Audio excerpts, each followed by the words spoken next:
High viewer, I am Hasan ভিউয়া, founder of Hasan tech Bengali. আরও একটি নতুন টিউটোরিয়াল নিয়ে হাজির হয়ে গেলাম আপনাদের সামনে। আজকে আলোচনা করব আপনারা ইউটিউবের যে ভিডিও থাম্বনেল বা ইউটিউব ভিডিওর যে কভার ফটো থাকে, এই ফটোটা কিভাবে তৈরি করবেন। তো একদম ইজি প্রসেসটা আমি আপনাদেরকে দেখাবো। সো কথা না বাড়িয়ে শুরু করছি আজকের ভিডিওর মূল পর্ব। আপনারা ভিডিওটা টেনে না দেখে পুরোপুরি ভিডিওটা দেখবেন, আমি একদম শর্ট টাইমে আপনাদেরকে দেখাবো। তো ভিডিওর থাম্বনেল বানাতে গেলে আপনাকে যেটা জানতে হবে সেটা হচ্ছে এটার সাইজ জানতে হবে। সো আপনার এইটার যে সাইজই হোক, আপনি যদি অ্যাডোবি ফটোশপের যখন নিউ পেজ নেবেন Ctrl+N অথবা এই নিউ থেকে নিউ ফাইল থেকে নিউ, দেন আপনি এখানে পেজ সাইজটা 1080 অথবা 720 অর্থাৎ 1280 ইন্টু হচ্ছে 720 1920 ইন্টু 1080 এইচডি টিভি। সো যে কোনো একটা দিয়ে যদি আপনি সিলেক্ট করে নেন, দেন রেজুলেশন 300। ওকে, তো এটা হচ্ছে আপনার ভিডিওর যে কভার ফটো থাকে, এই কভার ফটোর সাইজটা হয়ে গেল। দেন এর ভিতরে আপনি যাই লেখেন সেটা আপনার ওইখানে শো করবে। তো আমি বিভিন্ন ভিডিওতে বিভিন্ন ধরনের কভার ফটো তৈরি করি, এটা হচ্ছে ভিডিওর উপরে বেসিস করে। তো সেক্ষেত্রে তো আমি আপনাদেরকে বলতে পারবো না যে আসলে আপনি কিভাবে তৈরি করবেন। তো আমি জাস্ট আপনাদের সাইজটা দিলাম, আর হচ্ছে আমি কিছু ধারণা দিচ্ছি। যেরকম হচ্ছে আমার এখানে কিছু ভিডিওর পিএসডি ফাইল রয়েছে, যেরকম আমি ওপেন করে দেখাচ্ছি। এটা হচ্ছে আমার একটা ভিডিওর কভার ফটো বা ভিডিওর থাম্বনেল। তো এখানে আমি কি করেছি, এখানে আমি দুটো ছবি ইউজ করেছি। আপনারা দেখতে পাচ্ছেন যে লেয়ার 1 লেয়ার 2, দেন হচ্ছে ফটোশপ, অ্যাডোবি ফটোশপের একটা লোগো ইউজ করেছি। এরপরে এখানে একটা টেক্সট দিয়েছি, যদিও টেক্সটটা 2 কালার। দেন হচ্ছে আমি এখানে একটা কালো শেপ দিয়েছি, অর্থাৎ এইভাবে আমি এটাকে সাজিয়ে একটা কভার ফটো তৈরি করে ফেলেছি।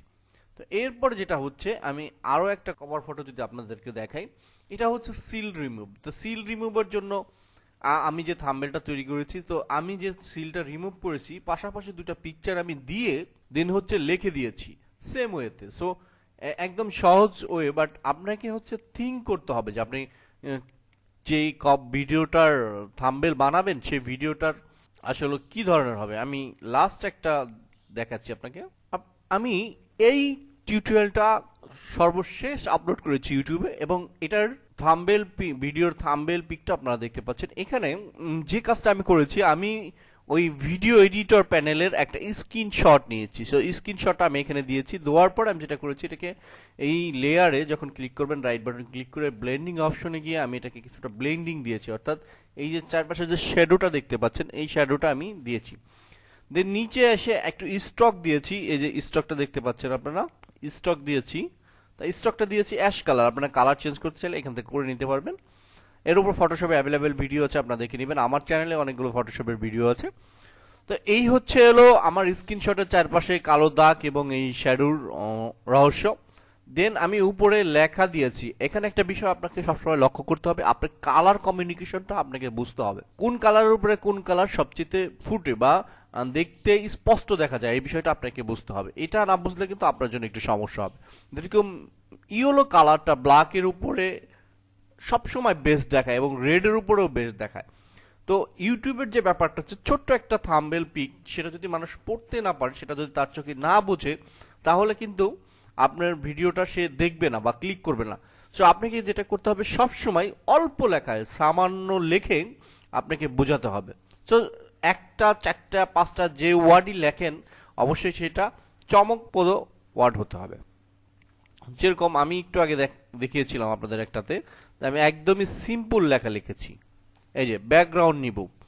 সো ব্যাকগ্রাউন্ড রিমুভ এই লেখার পরে এটাতে আর কিছু লাগে না। সো এটা হচ্ছে আপনার বুঝতে হবে আসলে। দেন আপনাকে কালার করতে হবে। আমি এটাতে কি করেছি, উপরে একটা শেপ নিয়েছি, উপরে একটা শেপ নেওয়ার পরে নিচের লেয়ারটা অবশ্যই সিলেক্ট করে নিয়েছি। তারপরে সাইডে একটা শেপ নিয়েছি, শেপ দুটাকে আলাদা আলাদা কালার দিয়ে আমি তার উপরে টেক্সট করেছি। তো আমি আশা করব যে বোঝাতে পেরেছি। তো আমি মূল যে বিষয়টা হচ্ছে, সেই বিষয়টা হচ্ছে এই পেজের সাইজটা। এরপর আপনি কি ধরনের থাম্বনেল তৈরি করবেন, এটা হচ্ছে আপনার ভিডিওর উপর ডিপেন্ড করে। সো ওই বিষয়টা কেউ আপনাকে শিখাতে পারবে না, ওটা আপনার ক্রিয়েটিভিটি থেকে আপনাকে তৈরি করতে হবে। সো আমি আবারও একটু বলে দিচ্ছি, আপনারা যে সাইজটা নেবেন, সাইজটা হচ্ছে, সাইজ যখন যাবেন Ctrl+N দিয়ে বা নিউ দিয়ে, তো যখন আপনার এই ইন্টারফেসটা ওপেন হবে, তখন আপনাকে যেটা করতে হবে, এই যে প্রিসেট সাইজ, এই প্রিসেট সাইজটা হতে আপনাকে 1280 ভার্সাস 720 আর 1920 ভার্সাস 1080, এটা আপনাকে সিলেক্ট করে জাস্ট এখানে রেজলিউশনটা 300 দিতে পারেন, 72 দিতে পারেন, ওকে দিয়ে দিবেন, ইটস হয়ে যাবে। এই পেজের ভিতরে আপনি যাই লেখেন সেটা আপনার থাম্বনেলটা পারফেক্ট হবে। এটাই হচ্ছে আসলে এই ভিডিওর মূল ব্যাপার। সো ভিউয়ার, আমি আশা করব যে আপনাদের ভিডিওটা ভালো লাগবে। যদি ভিডিওটা আপনাদের কাছে ভালো লাগে, যদি আমার এই ভিডিও দিয়ে আপনার কোনো অজানা তথ্য জানতে পারেন বা আপনার কোনো উপকারে আসে, অবশ্যই আমার চ্যানেলটি সাবস্ক্রাইব করবেন। আবারও হাজির হব নতুন কোনো টিপস অ্যান্ড ট্রিক নিয়ে। সে পর্যন্ত সবাই সুস্থ থাকবেন, ভালো থাকবেন। আসসালামু আলাইকুম।